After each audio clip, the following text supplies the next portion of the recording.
Here is another property where I was the private money lender on. My name is Zach Pasquarello. I run Zip Capital, an investment fund that does real estate private money lending for real estate investors. Here is a property I just lent on in the spring, 317 West Main Street in Pennsylvania. The purchase was in April.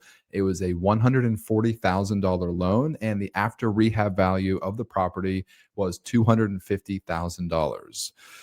This was refinanced in October of 2025. So less than 6 months later, I can lend on flips and also long-term rentals. So if it's a flip, that's a pretty straightforward loan. The real estate investor buys the property, they fix it, and then they sell it, usually in less than 6 months. But what people don't realize, I can also lend on long-term rentals. I act as a bridge loan. With Zip Capital, I can do real estate lending for real estate investors as a bridge loan, even if it's a long-term rental. So it's the same process. They buy a property, usually undervalued, usually in pretty bad condition.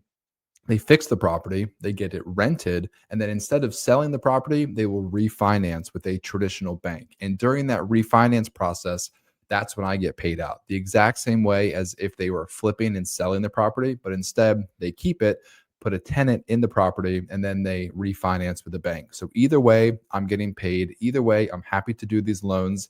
In Zip Capital, I charge 12% annual interest. And then I pay my investors. So I do two things. I raise money from outside investors, and then I use their money to lend to real estate investors.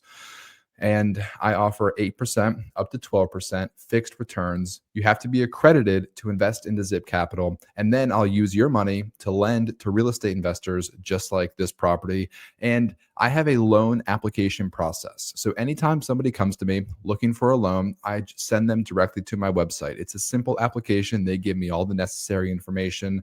And then I will do a quick 30-minute review of the property. And then I will determine, yes, this looks good, or no, this doesn't look good. If it passes my initial 30-minute review, then I will move on to a more thorough underwriting. At this point, I will request scope of work, interior, exterior pictures. I might go to the property. I will look at the after rehab value. I'll look at comparable properties to see how much this property might be worth. Like in this example, we estimated $250,000 ARV after rehab value, and that's actually what it ended up appraising at. And then I'll also look at the borrower. I'll look at the individual. I don't just look at the property. I look at the individual tax returns, bank statements, financial reports, and all that stuff. So if you want to join my local investment fund, Zip Capital, let me know. And also, if you like me sharing the inside look onto these deals that I lend on, also let me know, and maybe I'll do more of them. Thanks for watching.